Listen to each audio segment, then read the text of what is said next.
Kasih kemuliaan yang paling meriah buat Allah kita. Lebih meriah lagi Bapak Ibu Saudara. Haleluya. Thank you BAW. Silakan duduk Bapak Ibu Saudara.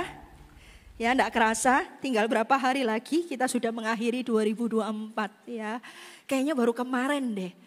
Tahun 2024 ya, kayaknya baru kemarin ulang tahun. Bentar lagi mau ulang tahun lagi. Percayalah, nanti ketika mau menyelesaikan 2025 ini kayaknya sekejap juga nih.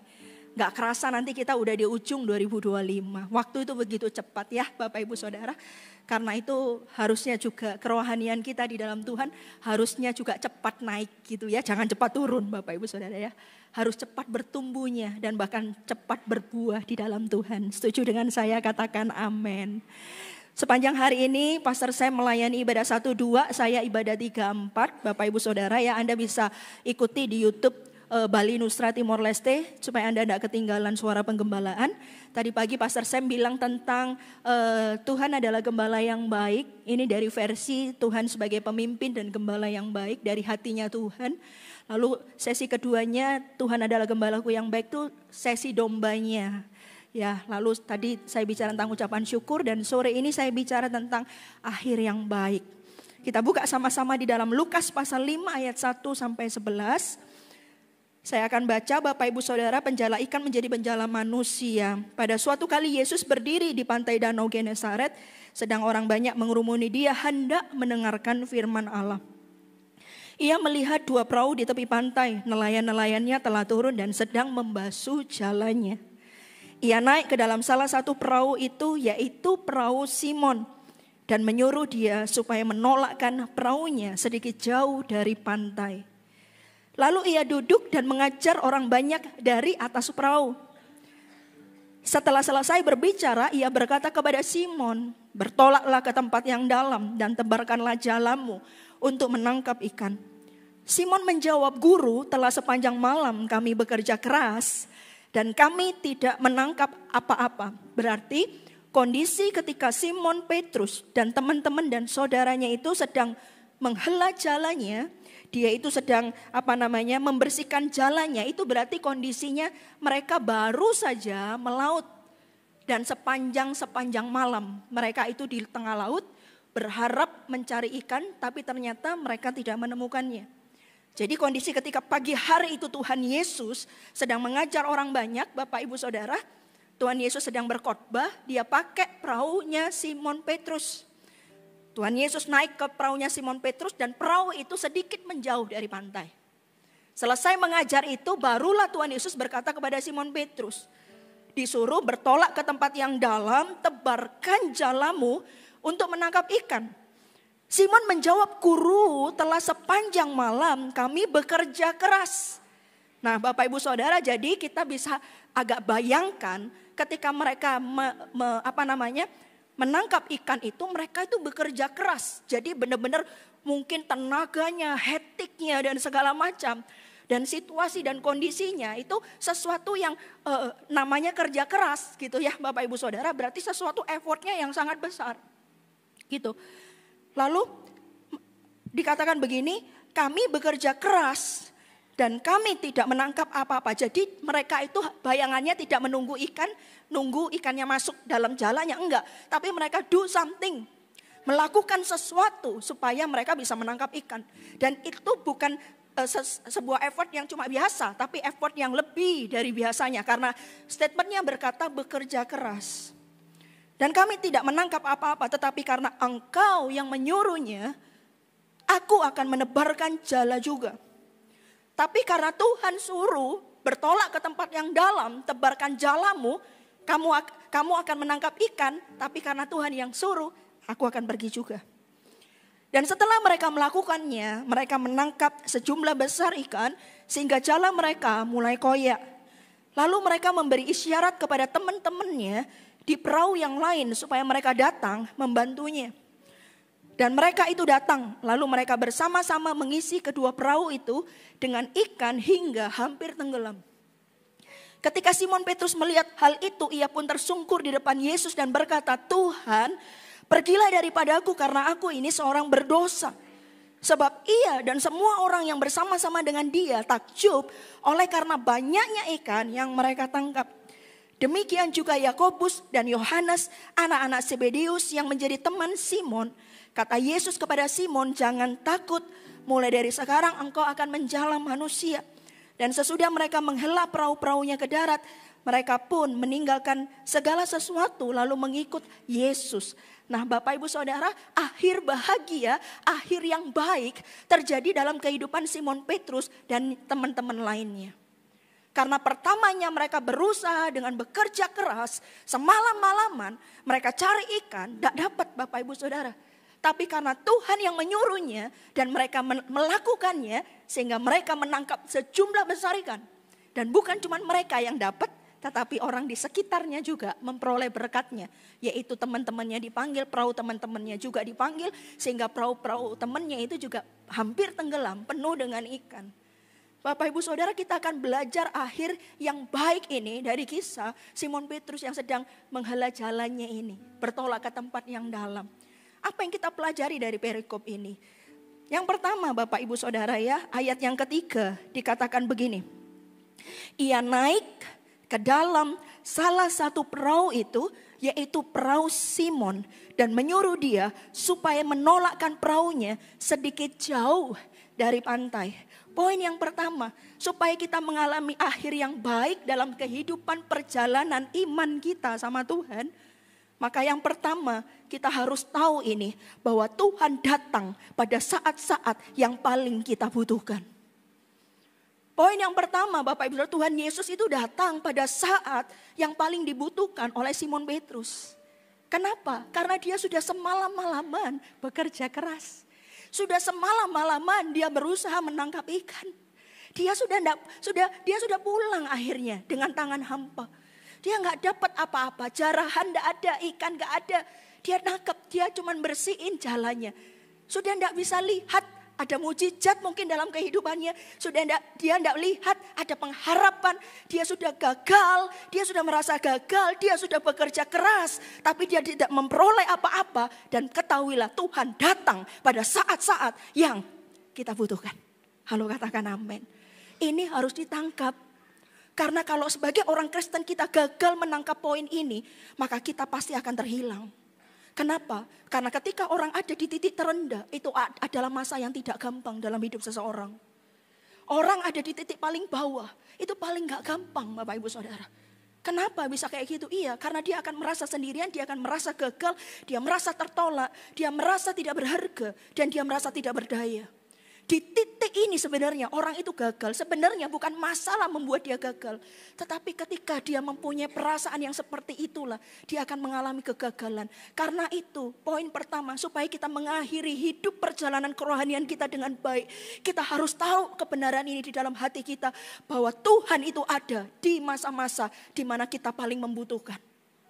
Kita tidak pernah sendirian Bapak Ibu Saudara, itu kita harus pegang. Kita harus pegang itu. Dia sudah bekerja keras. Ada berapa banyak orang merasa gagal. Kenapa? Karena dia sudah bekerja keras sepanjang tahun 2024 ini. Tapi belum melihat hasil. Ada berapa banyak orang juga merasa bahwa rasanya sudah apalagi. Sudah bekerja keras semalam-malaman. Sudah lakukan ini, lakukan itu. Tapi toh tidak dapat apa-apa gitu ya. Bisa merasa gagal, merasa tidak berharga dan macam hal. Oleh karena itu Bapak Ibu Saudara, kenapa Tuhan Yesus sebelum masuk ke padang gurun, ketika dicobai di padang gurun, sebelum masuk itu ada suara dari surga. Ketika Tuhan Yesus dibaptis, Bapa di surga berkata, inilah anakku yang kukasihi, kepadanya lah aku berkenan. Dengan kata lain itu menjadi modal Yesus masuk ke dalam setiap pencobaan.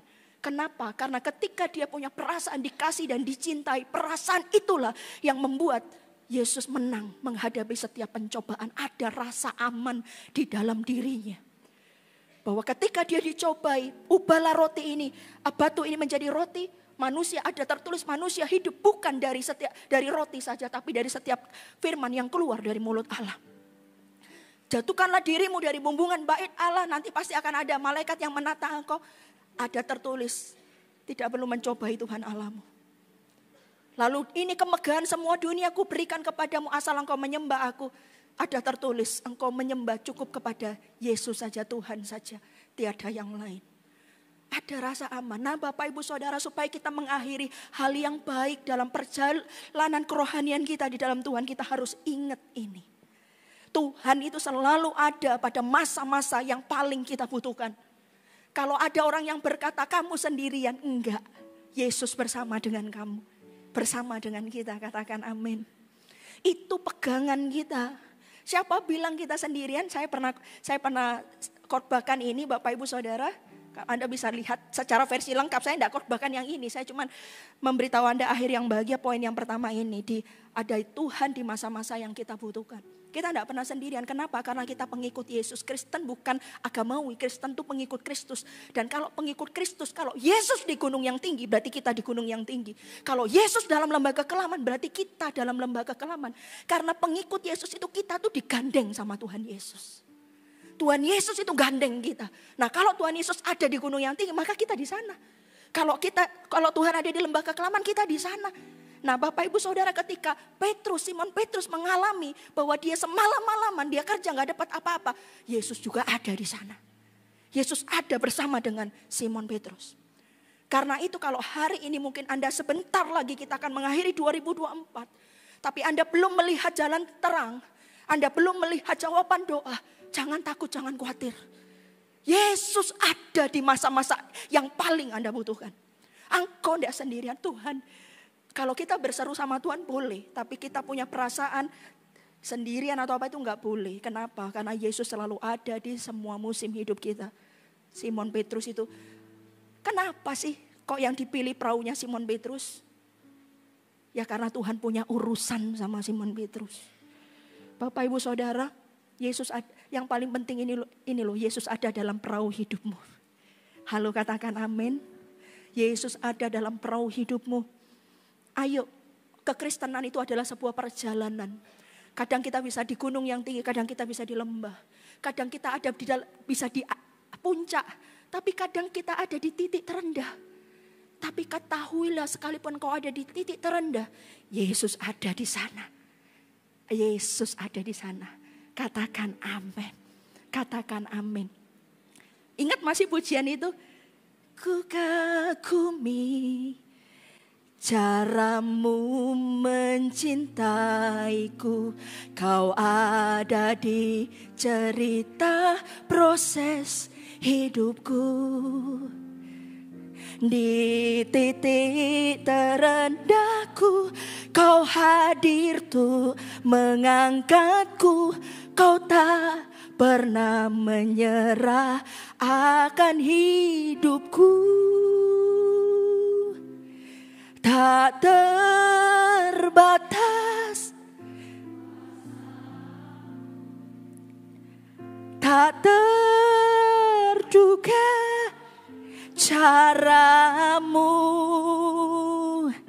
kau yang kuandalkan di setiap hidupku.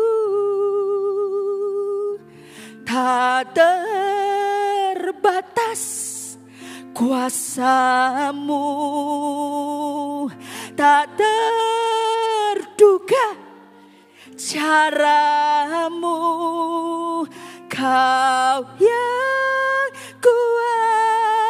kuandalkan di setiap musim hidupku. Yesus selalu ada di masa-masa yang paling kita butuhkan. Ini harus dipegang. Yang kedua, bagaimana mengakhiri perjalanan kerohanian ini dengan baik. Yang kedua, ayat yang keempat. Setelah selesai berbicara, ia berkata kepada Simon, bertolaklah ke tempat yang dalam. Yang kedua Bapak Ibu Saudara, supaya kita bisa mengakhiri dengan baik. Yang kedua, bertolaklah ke tempat yang dalam. Bapak Ibu Saudara, di kedalaman itulah engkau akan menangkap ikan. Kenapa? Ya Bapak Ibu Saudara, ya Tuhan tuh pasti punya arti kenapa disuruh bertolak ke tempat yang dalam. Di dalam situ Bapak Ibu Saudara, waktu itu Tuhan memerintahkan, Tuhan bisa bilang aja gini, sudah ayo tebarkan jalamu di sini aja, di pantai bisa? Ya bisa, dia adalah maha melakukan mujizat, maha melakukan sesuatu yang supranatural gitu ya.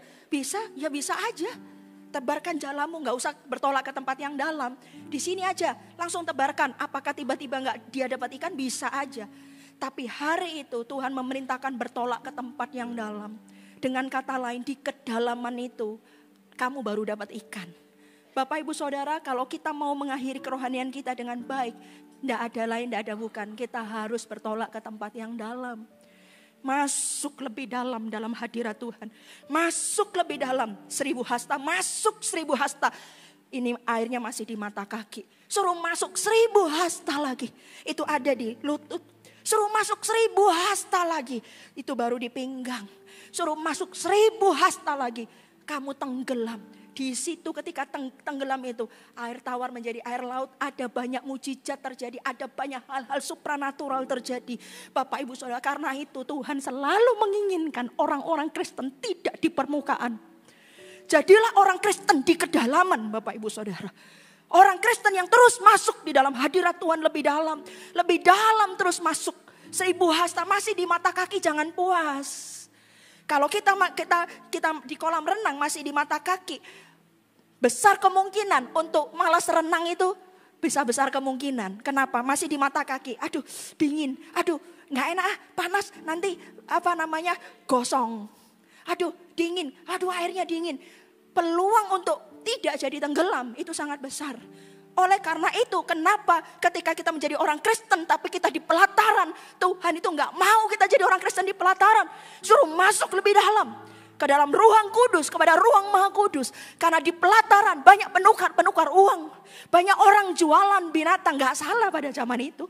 Karena pada waktu orang mau datang setiap hari raya, ketika datang ke rumah Tuhan, itu mesti bawa persembahan. Daripada susah-susah cari binatang, ya udah jual aja di pelataran situ. Dijual, sebenarnya nggak salah. Tapi secara rohani, orang Kristen yang ada di pelataran, itu gampang menjual Tuhan. Gampang melupakan Tuhan. Karena itu disuruh masuk lebih dalam. Bapak Ibu Saudara, kalau kita mau, ada banyak orang bisa menukar Tuhan dengan semangkok kacang merah. Menukar hak kesulungan dengan cuma semangkok kacang merah. Oh Bapak Ibu Saudara, Tuhan tidak mau kita menjadi Kristen yang gampang seperti itu. Karena itu disuruh bertolak ke tempat yang dalam. Ayo, ini udah 2024. Gak kerasa loh kita mau 2025. Nanti kali kita gak kerasa lagi udah akhir 2025. Gak kerasa lagi 2026 cepat banget.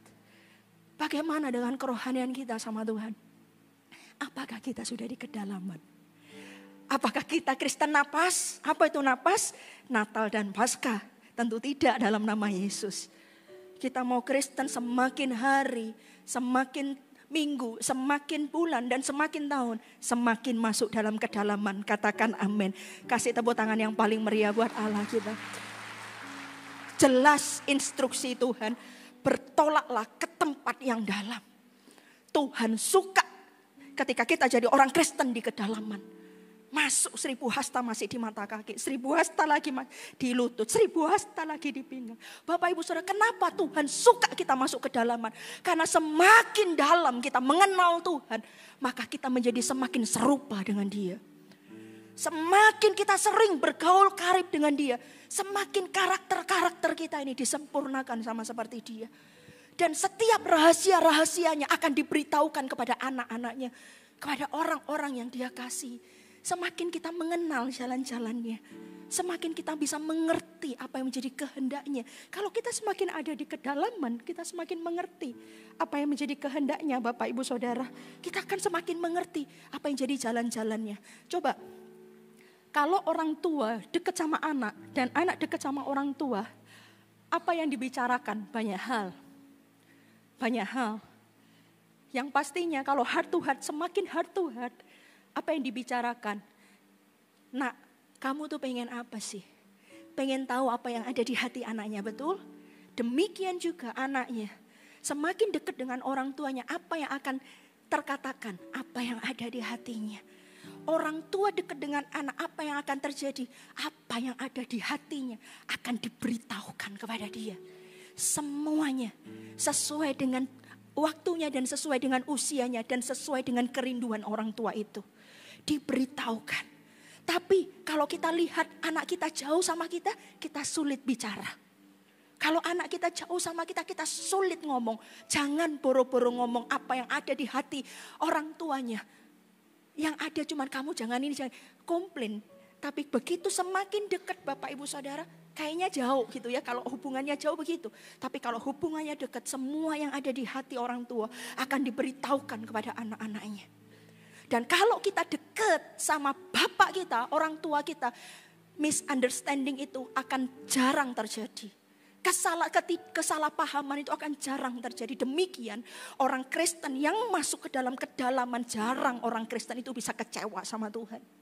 Jarang orang Kristen itu menyangkal Tuhan. Jarang orang Kristen itu mendua hatinya. Kadang kalau ke gereja bisa pelayanan, tetapi dosanya jalan juga, enggak ada itu. Kenapa? Karena Anda masuk ke dalam kedalaman. Anda masuk ke dalam kedalaman, Anda tahu hatinya Tuhan. Anda akan menjadi orang Kristen yang sungguh-sungguh tahu kehendak dan rencananya. Enggak abu-abu. Ketika kita kenapa harus masuk ke dalaman, hidup kita semakin berkenan di hadapan Tuhan. Karena itu, Petrus, Tuhan tidak ngomong, Tuhan itu tidak pernah menceritakan ujung akhir kita langsung, itu enggak. Mungkin dikasih trailer, tapi ini sudah dikasih trailer sama Tuhan, kamu akan menangkap ikan. Bukankah itu yang kamu rindukan? Bukankah itu yang ada di hatimu? Bukankah itu yang menjadi keinginanmu? Kamu akan nangkap ikan. Ada pengharapan buat hidupmu. Itu kenapa orang yang cinta Tuhan masuk ke dalaman sungguh-sungguh tidak mudah digoyahkan. Orang yang masuk di kedalaman berakar kuat di dalam Tuhan tidak akan mudah digoyahkan. Kenapa? Karena dia yakin pengharapannya kepada Tuhan dan dia percaya kepadanya. Ini coba Simon Petrus, bertolaklah ke tempat yang dalam, tebarkan jalamu, kamu akan menangkap ikan. Simon Petrus sudah tidak bisa lihat harapan nangkap ikan karena semalam-malaman dia nggak dapat. Tapi Tuhan berikan pengharapan baru kepada dia. Itu loh kenapa orang Kristen yang masuk di kedalaman susah digoyangkan. Kenapa? Karena akarnya kuat. Dia tahu pengharapannya bukan kepada situasi, kondisi. Entah mungkin hari itu anginnya kencang sehingga ikannya pada nggak mau makan atau whatever. Yang dia tahu bahwa aku tahu Tuhan akan menolongku. Itu bertolak ke tempat yang dalam. Ayo 2024 menjadi komitmen kita. Menjadi orang Kristen yang ada di kedalaman. Katakan amin. Kedalaman itu tidak bicara tentang banyaknya pelayanan Bapak Ibu Saudara.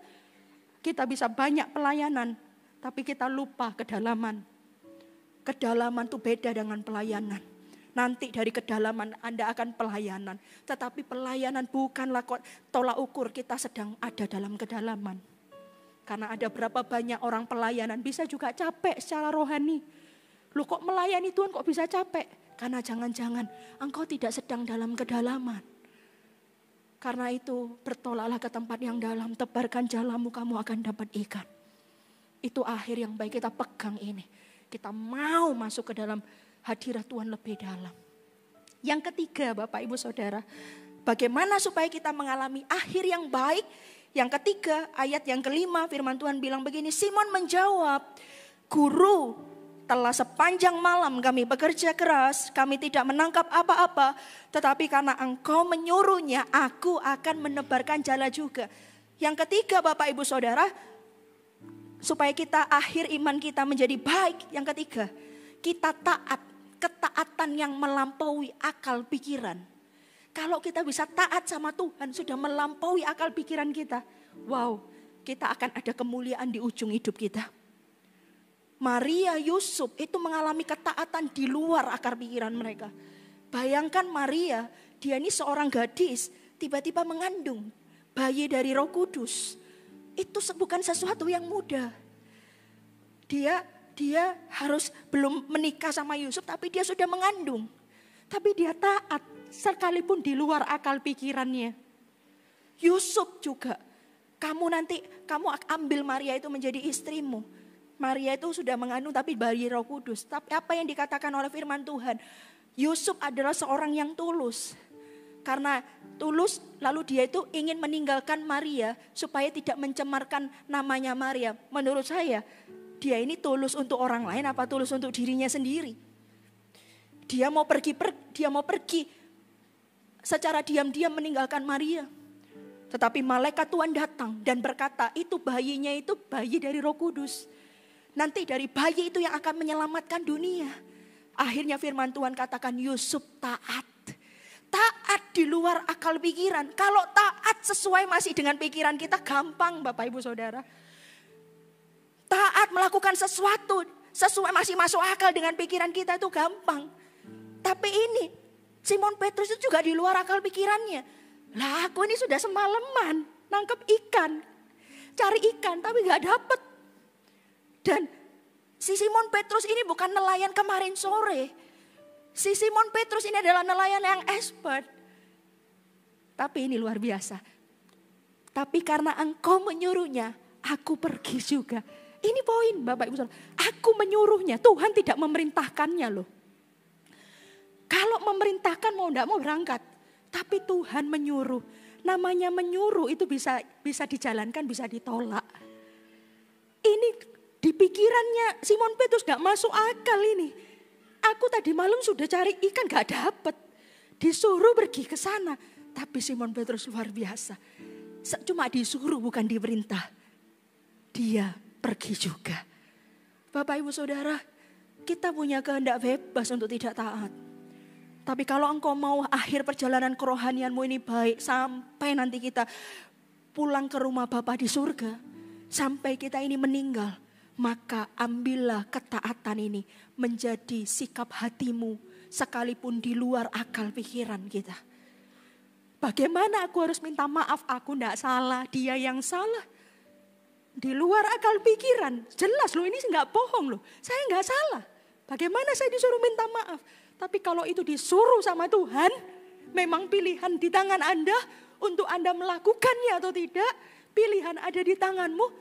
Tapi ambillah ketaatan sekalipun di luar akal pikiran. Ambillah ketaatan. Karena ketaatan itu selalu menghasilkan kemuliaan. Halo katakan amin. Coba lihat. Simon Petrus taat. Dia lihat perahunya hampir tenggelam. Bahkan perahu temannya juga hampir tenggelam. Ketaatan kita ini akan menghasilkan kemuliaan bukan hanya untuk diri kita sendiri. Tapi orang-orang di sekitar kita. Ketaatan itu. Ketika tahun 2002, saya dipanggil untuk menjadi hamba Tuhan di gereja Mawar Sharon di luar akal pikiran.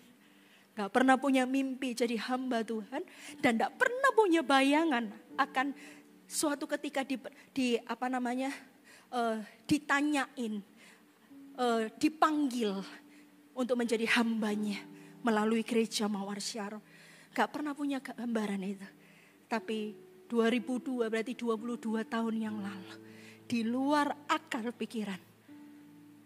Tapi hari itu saya tidak pikir panjang. Saya tidak pernah dapat suara audible dari Tuhan saya jadi hambanya, enggak.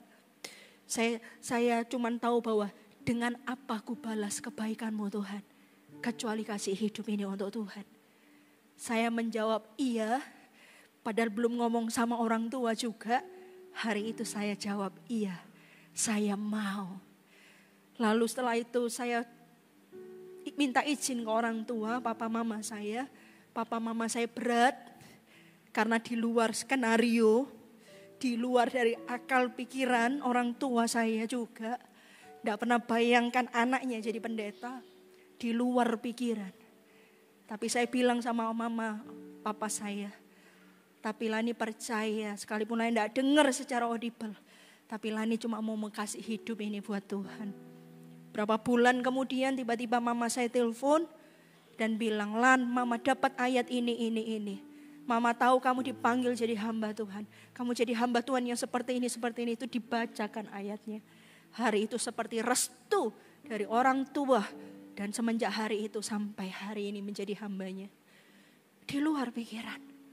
Ternyata dari ketika saya menjadi hamba Tuhan, saya pernah saksikan ini.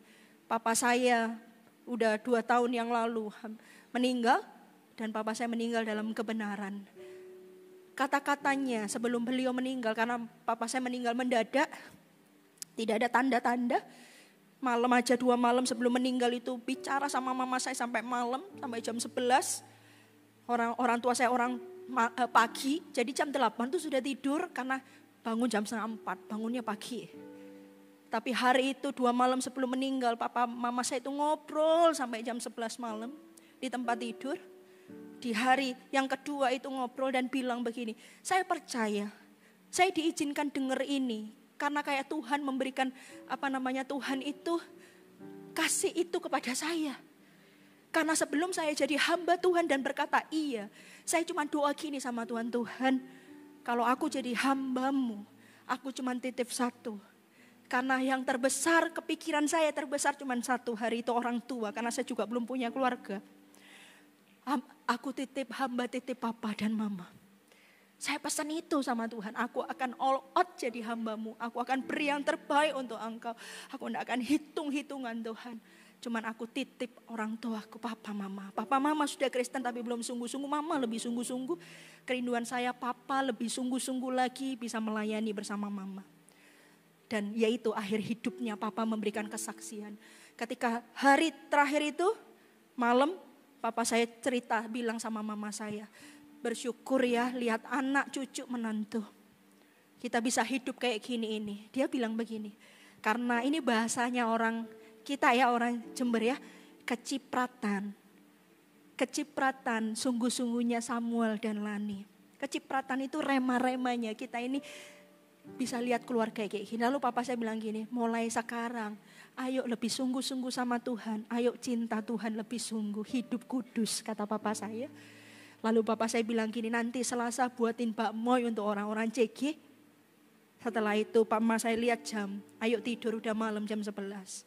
Tidur, papa saya pulang ke surga, meninggal. Saya diizinkan mendapat penggalan kata-kata papa saya itu. Seolah-olah ketika saya dengar itu saya nangis. Tuhan mengingatkan gini, Lani, aku sudah membayar komitmenku kepadamu. Kau memberikan hidupmu untuk aku juga peduli dengan apa yang ada di hatimu. Tuhan seolah-olah memberitahukan kalau engkau taat kepadaku, aku juga tidak main-main dengan hidupmu. Bapak Ibu Saudara, ketaatan sekalipun di luar akal pikiran kita, dan itu sifatnya cuma disuruh, lakukan itu. Lakukanlah itu. Kenapa Anda punya hak untuk Anda menolak? Anda punya hak untuk Anda tidak melakukannya, tapi do it. Lakukanlah. Sekalipun cuma disuruh, lakukanlah itu. Kenapa? Karena setiap ketaatanmu itu tidak akan kembali kepada siapa-siapa. Ketaatanmu itu akan kembali kepadamu. Upahnya itu engkau yang akan menikmatinya dan memperolehnya, bukan yang lain. Dan bahkan bukan cuma engkau, orang di sekitarmu. Ada seorang waktu saya tahun 2000, saya waktu pindah luar kota, Bapak Ibu Saudara, ada teman saya di luar kota, saya sendirian gak punya saudara. Saya tidak kenal kota itu juga. Kota gede, saya kuliah di Surabaya. Lalu tiba-tiba teman saya telepon. Yang bukan teman dekat, teman kenal juga enggak. Jadi cuma di gereja cuma hey gitu doang. Lalu dia telepon, ini Lani ya? Iya, Lani yang rumahnya di sini ya gitu. Iya, loh aku ini namanya, aku nih si A. Teman gerejamu waktu di kota ini, kota asal saya. Saya gak tahu yang mana. Pada waktu tahun 2000, seorang perempuan main gitar itu langka. Lalu dia bilang, aku yang biasanya main gitar di gereja, oh aku tahu. Saya kenal enggak? Saya cuma tahu, gak kenal loh Bapak Ibu Saudara. Jadi cuma di gereja cuma gini, ngomong aja intens, enggak ini gitu ya. Jadi cuma tahu doang. Lan, aku dengar kan kamu ke sini, kamu ke gereja mana hari Minggu? Enggak tahu juga, enggak punya kenalan. Tak jemput ya. Oh ya, aku harus siap jam berapa? Ibadahnya jam 1:15. Kamu siap jam 1:30 aku jemput karena masih jemput yang lain. Siap. Saya 11:30, sebelum 11:30 saya sudah siap. Saya dijemput. Datang ibadah, waktu itu di gereja Mawar Syaron, duduk paling belakang, saya dijamah Tuhan. Waktu di anak tangga saya sudah dijamah Tuhan. Saya mikir, saya Kristen sejak kecil tapi saya gak pernah nangis. Minggu depannya teman saya ini tanya lagi, mau datang lagi? Mau, karena saya penasaran. Saya duduk di tempat yang sama di belakang. Makanya hati-hati yang di belakang jadi pendeta loh Bapak Ibu Saudara ya. Setelah itu tidak peduli apapun agama mau maju. Saya maju sekalipun saya Kristen. Saya tahu saya perlu Yesus, hidup saya belum berubah. Saya itu pelayanan iya tapi dosa jalan juga. Akhirnya saya keluar dari bangku, saya lari ke depan, saya terima Yesus. Semenjak hari itu hidup saya berubah. Coba bayangkan. Ini si A ini saya nggak kenal. Mungkin ya mungkin. Si A ini mungkin lagi potong-potong bawang putih atau lagi masak di kos-kosannya tiba-tiba. Coba teleponan si Alani itu loh. Telepon. Loh aku udah kenal Tuhan. Coba seandainya dia nggak taat. Coba seandainya dia nggak taat. Kan cuma pasti diingetin. Itu loh teleponan itu loh. Itu lagi di Surabaya. Aku lo udah kenal. Aku cuma tahu. Nanti apa? Apa katanya kalau aku telepon? Tapi dia taat. Dan saya bersyukur loh. Seandainya dia nggak taat. Saya nggak jadi begini. Karena ketaatan dia. Hari ini saya ada di sini. Dan saya karena ketaatan saya juga. Papa saya di surga sekarang. Oh saudara, ketaatan kita menghasilkan kemuliaan bukan hanya untuk diri kita sendiri. Tapi orang di sekitar kita. Karena itu pilihlah untuk taat selalu. Katakan amin. Katakan amin. Yang keempat Bapak Ibu Saudara, Anda masih sama-sama saya? Yang keempat Bapak Ibu Saudara. Dikatakan begini di ayat yang ke-6. Dan setelah mereka melakukannya, mereka menangkap sejumlah besar ikan sehingga jala mereka mulai koyak. Supaya akhir iman kita ini baik. Yang keempat, apa yang kita peroleh dalam hidup ini tidak tergantung pada kehendak orang atau usaha manusia. Tapi karena kemurahan hati Allah. Kita harus pegang ini bukan karena usaha kita. Bukan karena usaha manusia. Bukan karena kehendak kita, tapi karena kemurahan Tuhan. Karena itu, apa namanya Bapak Ibu Saudara, sia-sialah usaha orang yang membangun tanpa Tuhan di dalamnya. Sia-sialah dari pagi sampai malam tanpa Tuhan di dalamnya. Bapak Ibu Saudara, ini sudah dibuktikan sama Simon Petrus, ini sudah bekerja keras semalam-malaman. Jadi Petrus ini bukan orang malas, bukan orang nganggur, bukan orang tidak pintar. Dia ini pintar karena expert di dalam kenelayanannya. Jadi dia ngerti, dia tahu, tapi dia nggak dapat. Bapak Ibu Saudara, ingat, bukan karena kepandaian, bukan karena kuatmu, bukan karena kemampuanmu, bukan karena manusia, tapi sesungguhnya karena kemurahan hati Allah. Kasih tepuk tangan buat Allah kita. Karena itu, Bapak Ibu Saudara, nempel terus sama Tuhan aja itu rahasianya. Nempel aja terus sama Tuhan. Nempel. Karena kadang ada orang yang lebih pintar daripada kita, tapi kenapa kita yang dipakai? Karena ada orang yang hebat daripada kita, kenapa kita yang diberkati? Karena cuman kemurahan Allah. Bertolak ke tempat yang dalam. Tebarkan jalan. Kamu akan dapat ikan. Ini loh. Tuhan yang bekerja dalam seluruh aspek hidup kita. Percayakah Anda? Halo, amin. Percayakah Anda? Ya, Tuhan, karena kemurahan Tuhan, bukan karena usaha kita, bukan karena kemampuan kita. Tapi jangan juga Anda bekerja. Do the best. Lakukan yang terbaik, maksimal, bekerja keras. Sisanya itu kemurahan hati Tuhan. Menurut saya ya, ini mungkin terlalu banyak nonton film atau apa. Jangan-jangan ikan itu loncat sendiri masuk ke dalam jalannya Simon Petrus. Bisa aja Tuhan itu bisa melakukan apa aja sekehendak hatinya. Tuhan bisa lakukan apa aja. Coba Tuhan bisa kirimkan ikan besar itu untuk makan Yunus. Sebenarnya makan Yunus itu bukan karena Tuhan itu marah bukan karena Tuhan benci sama Yunus atau mau membinasakannya. Enggak, Tuhan sedang mendidik Yunus. Tuhan bisa lakukan apa aja. Kemurahan hati Tuhan. Karena itu Bapak Ibu Saudara, terkutuklah orang yang mengandalkan kekuatannya dan mengandalkan manusia. Tapi berbahagialah orang yang mengandalkan Tuhan. Andalkanlah Tuhan dalam segala aspek hidupmu. Katakan amin. Enak ya? Enak.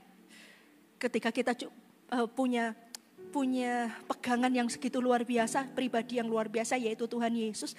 Bagian kita cuma pegang Dia dan berharap kepadanya. dan percaya kepadanya. Itu saja. Kemurahan hatinya itu yang membuat kita apapun yang kita peroleh dalam hidup ini karena kemurahan hatinya. Yang kelima, yang terakhir, apa yang harus kita pegang supaya kita mempunyai akhir yang baik dalam perjalanan kerohanian kita. Bapak Ibu Saudara, yang kelima yang terakhir itu adalah dikatakan begini, ayat 5b, karena engkau menyuruhnya, aku akan menebarkan jala juga. Petrus seorang nelayan yang expert, dia tahu mungkin lihat angin, ngerasa angin, dia tahu ikannya yang banyaknya di mana atau ada ikan atau enggak, dia itu expert. Siapa Yesus? Yesus ini anak tukang kayu. Papanya Yusuf, seorang tukang kayu. Yesus anaknya Yusuf. Apakah Yesus mempelajari ilmu kelautan atau ilmu pernelayanan atau ilmu menangkap ikan? Mungkin tentu tidak. Tetapi Petrus, karena engkau yang menyuruhnya, aku pergi juga. Yang kelima, Anda harus punya poin kerendahan hati. Orang yang rendah hati itu tidak pernah salah. Karena orang yang rendah hati itu akan diangkat oleh Tuhan. Orang yang rendah hati itu Bapak Ibu Saudara, orang yang rendah itu akan selalu diisi sama Tuhan. Coba Anda bayangkan, sekarang musim hujan. Dan di mana air mengalir itu selalu mengalir di tempat yang paling rendah. Di mana tempat itu lebih rendah, di situ akan tergenang air. Betul Bapak Ibu Saudara? Air itu selalu mencari tempat-tempat yang lebih rendah. Coba kita lihat, kalau kita lihat secara mata, kita nggak tahu nih mana yang rendah atau enggak di panggung ini. Tapi kita akan tahu kalau kita siram air, airnya itu kemana. Jangan-jangan di situ lebih rendah daripada di sini. Kenapa? Karena air itu akan ke sana. Air itu selalu menuju ke tempat yang lebih rendah. Demikian juga kalau kita punya kerendahan hati dalam Tuhan, selalu akan menjadi orang pertama yang diisi sama Tuhan. Orang yang rendah hati selalu menjadi orang yang pertama diisi sama Tuhan. Dipercaya sama Tuhan. Karena engkau yang menyuruhnya, aku pergi juga. Seorang nelayan expert diajarin sama anak tukang kayu. Tapi karena Tuhan yang menyuruhnya, aku pergi juga. Bapak Ibu Saudara, kerendahan hati ini adalah hati yang sulit dideteksi. Sangat sulit. Tapi Tuhan selalu punya caranya untuk membuat anak-anak Tuhan itu rendah hati. Dan di titik itu ketika kita menjadi orang yang rendah hati, tunggu sebentar. Tuhan akan mengangkatmu. Tuhan akan menaikkan engkau menjadi kepala dan bukan ekor. Berkat ada padamu dan bukan kutuk. Engkau akan terus naik dan bukan turun. Kasih tepuk tangan buat Allah kita. Karena itu selalu pilihlah untuk rendah hati. Jangan pilih ego. Jangan milih, enggak tahu aku ini siapa. Gengsi dong. Aku sudah lakukan ini, aku sudah lakukan itu, enggak mau aku, no. Orang yang kayak gitu akan semakin ditekuk sama Tuhan. Tapi orang yang rendah hati akan diangkat oleh Tuhan. Katakan amin. Mari saya undang semua bangkit berdiri. Haleluya.